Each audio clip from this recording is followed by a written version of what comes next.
Você tinha, até puxando pro lado do. Você chegou a comentar, puxando pro lado do jiu-jitsu, né? Você já tinha essa visão, que às vezes, até eu acho que na época é difícil, né, cara? A gente. O ambiente de luta era mais dividido, né? Então tinha a galera da luta livre, enfim, tinha a galera do karatê, o jiu-jitsu, era uma tribo era tudo uma tribo mais fechada, né? É muito. E você fazer esse intercâmbio e começar um outro negócio que talvez sofresse algum tipo de preconceito, falasse, porra, irmão, você é do judô, não é do jiu-jitsu, e vice-versa, né? Talvez até do outro lado do judô mais ainda, né? Porque eu acho que o jiu-jitsu, de certa forma, queria beber ali do judô, a gente tinha ali uma necessidade, até porque as competições começavam de pé, isso sempre foi um desespero para quem não sabia nada de judô, né? Porra, ficava tenso naquele primeiro momento da luta. Eu tive o privilégio de contexto, né? Porque eu cresci na época que todo mundo estava no Rio de Janeiro, praticamente. Não tinha jiu-jitsu nem em São Paulo. Todos os melhores estavam aqui. E eu comecei com um professor, com o Geraldo, que adorava chão. Ele gostava. Sempre gostou. O meu treino era completamente diferente de qualquer academia de judô do Brasil. Totalmente não convencional. Era segunda e quarta só chão, neuasa, terça e quinta em pé, tatiwase, e sexta-feira sem kimono com taparia. Então, olha como é que foi a minha formação com 15, 14, 16, 17 anos. Eu brinco, o Geraldo, naquela época, a gente ia no final do ano fazer a prova final dos oficiais da ESP, da polícia, que era lutar com eles. Eu, com 16, 17 anos, estava indo lá, sair na mão com o pessoal. Sabe? Então, assim, o Geraldo não tinha como não ter espírito forte para ficar lá. E tinha uma seleção natural na cultura do Geraldo, dando treino. E por que você acha, por que o Geraldo tinha essa visão diferenciada? Por que você acha que ligou esse botão nele, de alguma forma? Eu acho que o Geraldo, ele era professor de defesa pessoal da polícia, né? Foi durante 40 anos.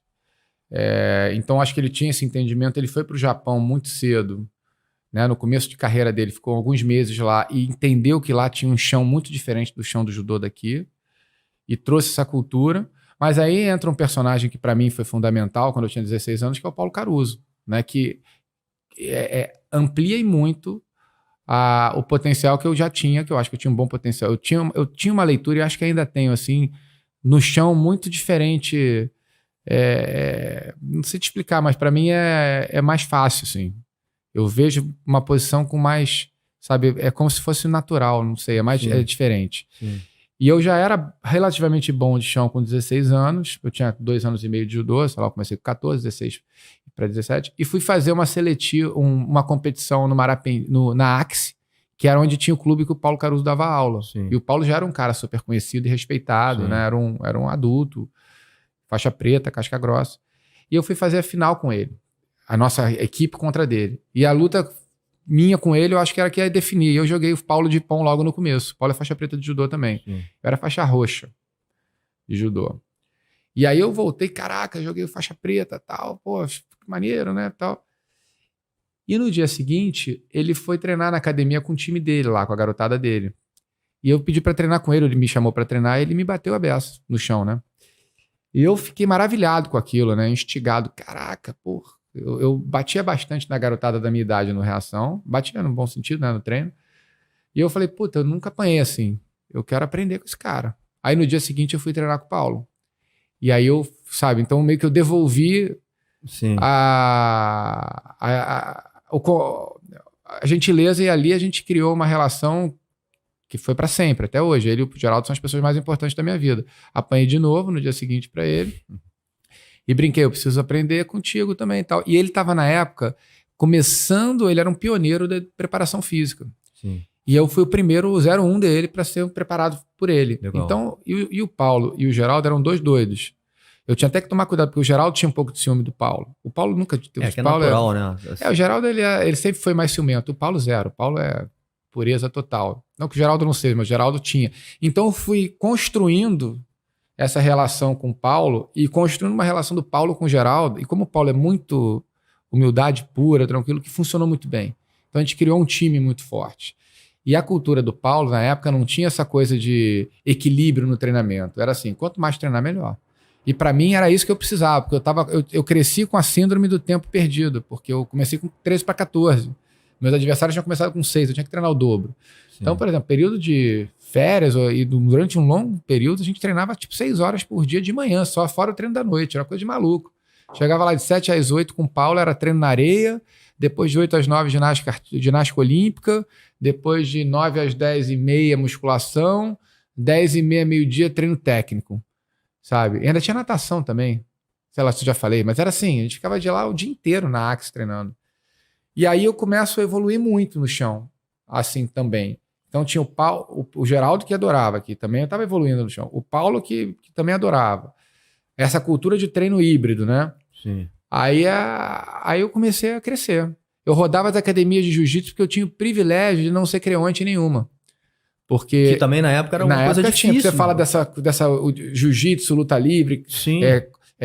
Muay Thai, eles eram meio que inimigos, mas as academias de jiu-jitsu tinha uma bobeira que quem era da Barra Grace não treinava no Carso, que não treinava... Exatamente.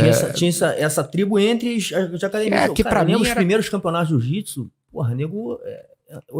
entrava de caras feias, era quase... Não, pra mim era uma coisa de maluco, porque eu treinava com meus irmãos, meus amigos, meu irmão, com todo mundo. Se tivesse competido, a gente competia também. Não tinha...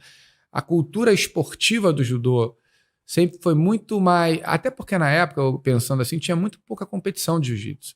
Tinha muito pouco. Judô você competia o tempo inteiro. Então, o que adianta eu ter ganhado de você no treino? Se eu perder de você na competição, é ali que importa. Sim. Então, treino sempre foi treino pro judô. No jiu-jitsu nunca foi. No jiu-jitsu sempre foi confere. É verdade. Era muito diferente a cultura. É verdade. E a gente nunca teve a bobeira que tem no jiu-jitsu, até hoje tem um pouco ainda, porque hoje eu tô falando pelas duas bandeiras, tá? Mas como a gente vê que o que a gente tenta fazer no reação é a cultura do bom em pé, bom no chão e bom na transição, é pegar o melhor de cada cultura e fazer a melhor de todas, se for possível, sim, dentro do que a gente puder, né? Sim. Mas a gente nunca teve essa bobeira de falar como é que a gente treinou com alguém, porque nunca foi importante. Eu não estou competindo, eu estou treinando.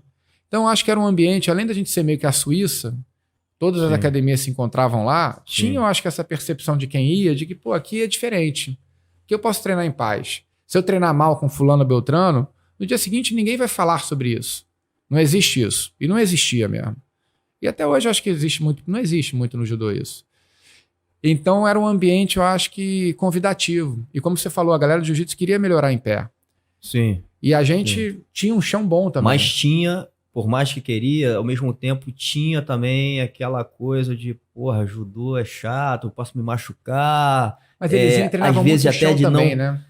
E às vezes até de não se colocar, porque quando você fala assim, porra, eu tomei um pau lá do cara e voltei no dia seguinte, isso é um pensamento até que a gente fala assim de faixa, de ter uma mente forte, né, que você se colocar numa situação de faixa branca. Porra, eu vou começar aqui um negócio quase que novo, né? Lógico que não era novo pra você, mas, porra, você tá se colocando aqui num novo aprendizado.